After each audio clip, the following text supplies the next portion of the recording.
Bom, pessoal, vamos falar agora de taxa crescente e taxa decrescente. Uma função ela pode crescer, ser crescente e ter taxa de crescimento crescente ou decrescente. E pode decrescer a uma taxa crescente ou taxa decrescente.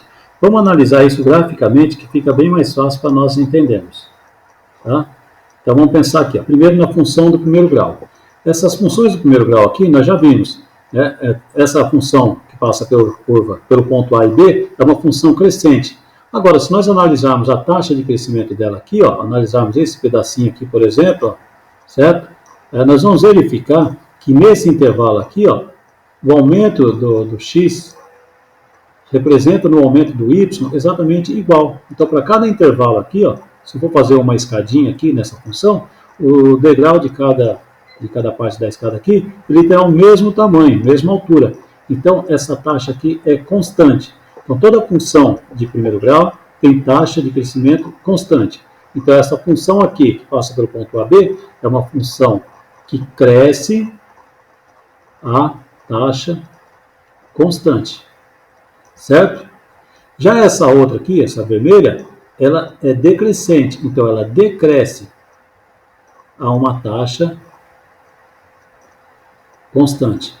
Certo? Então, toda função do primeiro grau, ela tem taxa de crescimento constante. Então, ela ou cresce a taxa constante ou decresce a uma taxa constante. E quando ela for constante, ela não cresce e nem decresce. Ela tem taxa nula. Certo? Por quê? Ela não cresceu e nem decresceu. Ela nem aumentou e nem diminuiu. A taxa dela é nula. Se eu pegar o intervalo y aqui, vai ser sempre o mesmo. Ela não vai nem aumentar o valor do y e nem diminuir o valor do y, para qualquer que seja o valor de x. Então, só para resumir, uma função do primeiro grau, ela pode ser crescente a taxa constante, decrescente a taxa constante, ou se ela for constante, a taxa é nula. Certo? Já as outras funções, não. As outras funções nós podemos ter intervalos diferentes. Então, vamos pegar essa aqui, por exemplo. Esta função aqui do segundo grau. Nesse intervalo aqui, ó, até o ponto 1 aqui, do 1 para a esquerda, é uma função decrescente. Agora, vamos verificar a taxa. Se eu pegar um intervalo aqui, ó, de 0 a 1, aqui, de menos 1 até 0 no x, ela teve esse decrescimento todo aqui, ó, certo? Daqui até aqui, certo? Esse intervalo todo. E do 0 até o 1, ela decresceu esse pedacinho aqui. Então, ela tinha um crescimento grande, diminuiu o crescimento. Então, essa aqui, ela decresce a uma taxa decrescente. Certo? Já para esse intervalo, ela é crescente. E se eu pegar do 1 até o 2, ela vai ter esse tamanho aqui. Se eu pegar do 2 até o 3, aí ó, a escada, o degrau da escada vai ter esse tamanho aqui todo. Então a taxa aqui é crescente. Então esse lado aqui, ela cresce a taxa crescente.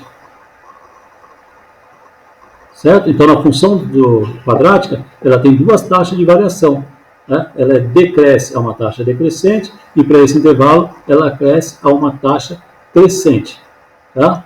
Vamos pegar uma outra aqui, só mais uma para nós pararmos isso aqui e fazer outra. Nesse intervalo aqui, ó, até esse ponto aqui onde é o vértice aqui, é uma função crescente e a taxa é decrescente, porque se eu pegar esse pedacinho aqui, ó, ela tem esse intervalo todo aqui, ó, olha o tamanho desse intervalo. Se eu pegar esse outro pedacinho aqui, ó, do 1 até o 2 aqui, por exemplo, aqui, ó, ela vai ter esse tamanho aqui, ó, certo? Então, ela é crescente e taxa decrescente. Já desse outro lado aqui, ela é decrescente e a taxa é crescente. Certo? Por quê? Ela está decrescendo e está aumentando a taxa. Ó. Daqui, ó, tem esse pedaço, depois tem esse pedaço inteiro aqui, ó, certo? É o contrário daquela lá. Então, a função quadrática é sempre ao contrário.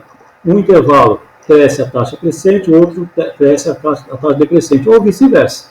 Tá? Então, tem que analisar o intervalo na função quadrática. Vou parar o vídeo aqui e explicar a função exponencial em outro vídeo, beleza?